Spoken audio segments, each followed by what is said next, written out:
नमस्कार, मैं संजीव कुमार।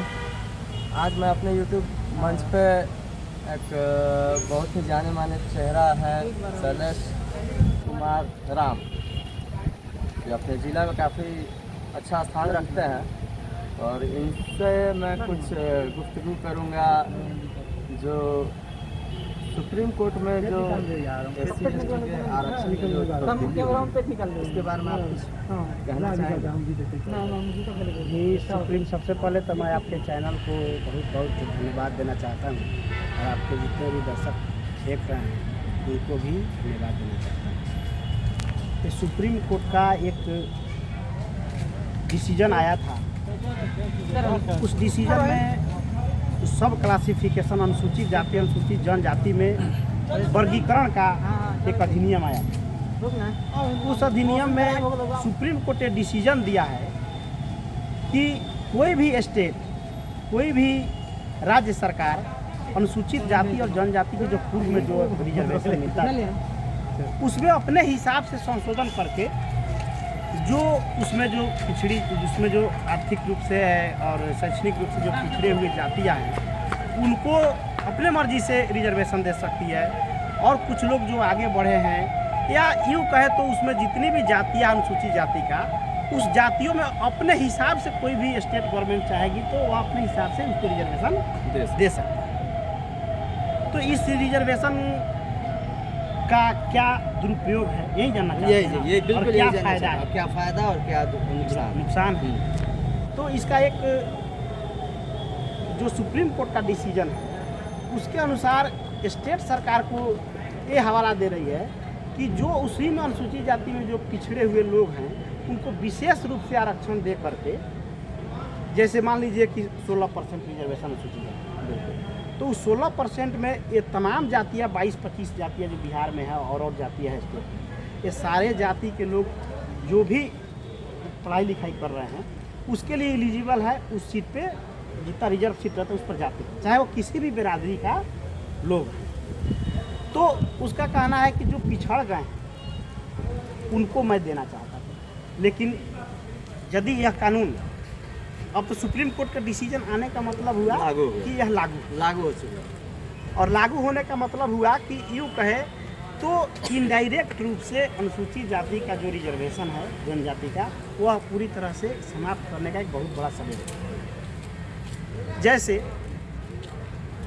हम लोग में जो गरीब तबका का लोग और वह गरीब तबका का जितना भी लोग है उसका बच्चा संघर्ष करता है, हॉस्टल में आकर के पढ़ाई लिखाई करता है, किसी भी तरीके से पढ़ता है, तो बिहार पुलिस हो, ग्रुप डी हो, ग्रुप सी का जॉब हो, क्लर्कियल ग्रेड जितना भी है उसमें चाहे किसी भी जाति का, चाहे कितना भी पिछड़ी हुई जाति या क्यों ना हो, वह निश्चित रूप से उस पद पे जाता है। जब वह उस पद पे चला जाता है तो फिर अपने बच्चों को हायर एजुकेशन देता है। तो जब वो हायर एजुकेशन देता है तो फिर अगला सीढ़ी का, जैसे IAS IPS का हुआ, नेट JRF हुआ, साइंटिस्ट बनने का मामला हुआ, उस बड़े बड़े पोस्ट पे जाने के लिए वैसे जो गरीब, जो एकदम गरीब सा है उसका बच्चा वहाँ यूँ ही नहीं जा सकता। वहाँ कौन जाएगा? जो एक पीढ़ी पहले से रिजर्वेशन का फायदा ले लिया। तो वो अपने बच्चों को दिल्ली रख करके, पटना रख करके अच्छे अच्छे इंस्टीट्यूट में पढ़ाता है, तो वह जा करके वो जो हायर एजुकेशन वाला पोस्ट है वहाँ वो जाता है। ठीक है, तो उस सीट पर भी मेरा लोग जाता है, फिर नीचे क्लर्क में भी जाता है। अगर हम पूछते हैं, हम आपको उदाहरण बता रहे हैं, हॉस्टल में भी कई ऐसे मुसहर जाति जो हम लोग में पिछड़ी हुई जातियाँ हैं, उसमें मुसहर जाति के लोग में भी रमनाथ भैया हुए, त्रिलोकी जी हुए, प्रोफेसर बना, ऐसे ऐसे बहुत सारे लोग हैं जो पढ़ाई किया। तो अभी इतिहास गवाह है कि एक भी मुसहर का बेटा नहीं है जो पढ़ लिख करके रोड पे, सब नौकरी में, जो पढ़ा है नौकरी में है। तो एक तरीका से ये क्या है कि मनुवादी विचारधारा के जो सुप्रीम कोर्ट के जजेज हैं वह स्पष्ट रूप से जानते हैं कि जब हम इस तरीका के क्या करें कि ये चार जाति जो आगे बढ़ चुकी है थोड़ा सा एक पीढ़ी से, उनको रिजर्वेशन से वंचित कर दो। और फिर ये इस जाति के नाम पर जब हम रिजर्वेशन देंगे तो ये जाति के लोग तो सिर्फ क्लर्क में सिमट जाएगा, और फिर हायर जो पोस्ट है वहाँ पे जाने के लिए तो उनके बच्चे जाते थे जो एक पीढ़ी से थोड़ा सा पढ़े हैं, तो उनको तो रिजर्वेशन से बाहर रखा है, तो उनका बच्चा हायर एजुकेशन पर जाएगा नहीं, हायर पोस्ट को पकड़ेगा नहीं, तो वह पोस्ट क्या करेंगे, वैकेंट कर देंगे और बैकलॉग कोटा से निकाल करके वह सवर्णों से भर देंगे। इस तरीका से यह पूरी तरह से हमारा लगभग यूँ कहे तो 80% रिजर्वेशन पूरी तरह से बर्बाद। और हमारी जो सरकार है,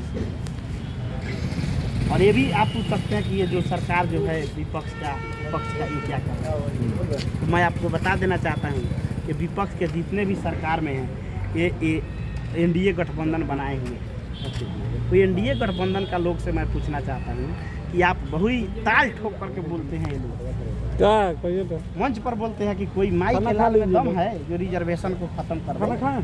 जानकारी तो है नहीं, लेकिन इनको तो संविधान का कोई ABCD मालूम नहीं है।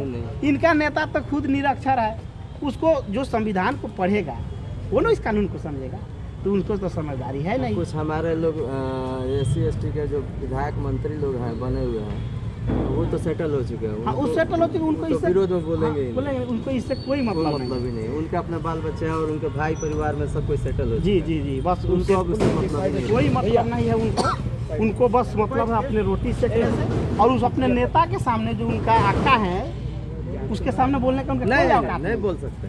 ये नहीं कहते हैं। तो मैं पूछना चाहता हूँ कि गठबंधन के लोग कभी भी अगर एक भी अगर कोई सम्मेलन करते हैं, जबकि गठबंधन का लगभग जितने भी सांसद हैं, अगर जितने सांसद हैं अगर उतने अगर एक बार बाइकआउट कर देते, 2/3 से बहुमत को लाने के लिए करते, तो निश्चित रूप से वह बिल फिर से कानून बनकर के डाइल्यूट हो जाता है, खत्म हो जाता है। लेकिन ये चाहते भी नहीं, ये तो सिर्फ दलितों को ठगने का काम करते हैं, और हमारे दलित नेता मंद बुद्धि उसके पीछे सूर में सूर मिला करके चल रहे हैं।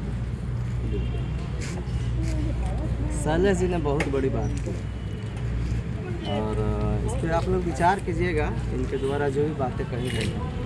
और मेरे इस चैनल को आप लोग सब्सक्राइब प्रभात लाल बोलो हक से, और चैनल को लाइक करें, सब्सक्राइब